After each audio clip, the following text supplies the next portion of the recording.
पिछले क्लास में आपने इकाई अंक के बारे में पढ़ा था, जिसका कुछ एग्जांपल्स दे रहा हूं। आप कमेंट सेक्शन में इसके लिए कमेंट करें आंसर को कि 2426 पे पावर इतना का इकाई अंक क्या होगा।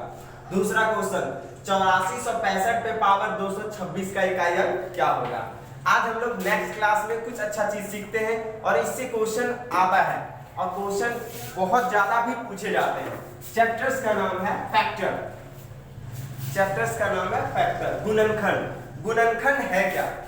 सीधी सी बात, किसी भी संख्या को विभाजित करने वाली सारी संख्या जो उसको विभाजित करता है फैक्टर कहलाता है। जैसे मान लेते हैं एक संख्या है 4, इसका फैक्टर क्या हो गया? 1 जो उसको डिवाइड कर रहा है, 2 और 4, ये तीनों इसका फैक्टर है। ये तीनों इसका क्या है? फैक्टर है। जैसे 6, तो इसका फैक्टर क्या क्या हो गया? 1 2 3 और 6 भी, ये 4 इसका क्या हो गया? ये फैक्टर है, तो इसको हम लोग फैक्टर कहते हैं। कभी कभी आपसे क्वेश्चन एग्जाम में पूछ ले कि 60 के कुल कितने फैक्टर है, 60 के कुल कितने फैक्टर है, तो आप काउंट कीजिए 1 2 3 4 5 6 10 12 15 और 20। काउंट करके देखिए 2 4 6 8 10 और कुछ बच गया तो देखिए 1 2 3 4 5 6 10 12 15 20 जो भी है। तो ये आपका 60 था तो आपने काउंट कर लिया कि हाँ चलो इतना है। कभी आपसे पूछ देगा 500 का कितना फैक्टर है, आप काउंट नहीं कर पाओगे। उस वक्त हम क्या करेंगे, इसको बनाने का इजी वे, ज्यादा से ज्यादा 5 से 10 सेकंड कैसे बनाएंगे वो देखते हैं। ठीक है, चलिए देखते हैं वही क्वेश्चन। 60 के कुल कितने फैक्टर हैं, तो इसको निकालने के लिए क्या करेंगे हम? 2 से 30, 2 से 15, 3 से 5। अब तो ये फैक्टराइज होने वाला नहीं है तो हम इसको तुरंत लिख देंगे। 2 कितना है? 2 पे पावर 2। 3 कितना है? 3 पे पावर 1। 5 कितना है? 5 पे पावर 1।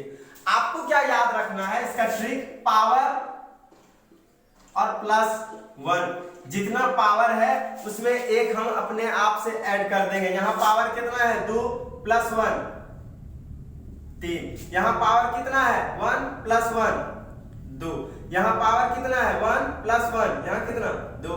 आंसर आपका 3 दूना 6 दूना 12। इसका टोटल फैक्टर कितना हो गया? 12। जैसे ये क्वेश्चन देखते हैं, 90 के कुल कितने फैक्टर है? 2 से 45, 3 से 15, फिर 3 से 5। इसको लिख देते हैं हम। 2 पे पावर 1, 3 पे पावर 2 और 5 पे पावर 1। पावर प्लस 1 है तो यहां लिखेंगे 2, यहां 2 है तो यहां लिखेंगे 3, यहां 1 है तो यहां लिखेंगे 2। सबको मल्टीप्लाई, 2 3 6, 6 दूना 12। ये आपका आंसर हो गया। चलिए यहां देखिए 120 के कुल कितने गुणनखंड हैं? चलिए 2 से डिवाइड किए 60, फिर 2 से डिवाइड किए 30, फिर 2 से डिवाइड किए 15 और फिर 3 से डिवाइड किए 5। यहाँ तो 2 मिला कितना? 1 2 और 3, तो 2 पे पावर लिख दिया मैंने 3। यहाँ 3 मिला कितना? 1, तो यहाँ लिख दिया 3 पे पावर मैंने 1। यहाँ 5 मिला कितना? 1, तो यहाँ पर मैंने लिख दिया 5 पे पावर 1। हम ट्रिक क्या जानते हैं? पावर और प्लस 1। यहाँ पावर 3 प्लस 1 4, यहाँ पावर 1 प्लस 1 2, यहाँ पावर 1 प्लस 1 2। इसको आपस में मल्टीप्लाई, 4 दूना 8 दूना 16। ये आपका उत्तर हो गया। चलिए ये आपके कुछ एग्जांपल्स हैं जिसके आपको फैक्टर फाइंड करने हैं गुणनखंड। मैंने आपको इसकी छोटी विधि बता चुका हूं। चलिए देखिए 300 के कुल कितने गुणनखंड हैं, ये आपको निकालना है। कमेंट बॉक्स में कमेंट करना है। 360 के कुल कितने गुणनखंड हैं, ये भी आपको ही निकालना है, क्योंकि मैं कितना भी बता दूं जब तक आप खुद से नहीं कीजिएगा सीखिएगा नहीं। 180 के कुल कितने गुणनखंड हैं और 150 के कुल कितने गुणनखंड हैं, सारे को कमेंट बॉक्स में आंसर देना है आप। चलिए इस टाइप को देखते हैं, एग्जाम में बहुत ज्यादा पूछता है। एकक और खुद को छोड़कर, ध्यान दीजिएगा ऐसे क्वेश्चन एग्जाम में आते हैं। एकक और खुद को छोड़कर 180 के कुल कितने गुणनखंड हैं, तो ऐसे क्वेश्चन को कैसे बनाएंगे? ये 180 मैंने लिख दिया, 2 से 90, फिर 2 से 45, फिर 3 से 15 और फिर 3 से 5। हमको मिला क्या? 2 पे पावर 2, 3 पे पावर 2 और 5 पे पावर 1। 2 2 और 5 पे पावर 1। पावर प्लस 1 ये 3, पावर प्लस 1 ये 3 और ये पावर प्लस 1 2। 3 तिया 9 दूना 18। ये तो आपका टोटल फैक्टर आ गया। लेकिन वो हमको कह क्या रहा है, एकक और खुद को, एकक और खुद को छोड़कर कितना फैक्टर है। तो एक और एक, दो फैक्टर को वो काउंट नहीं कर रहा था, हम 2 इसमें माइनस कर देंगे, मेरा उत्तर होगा 16।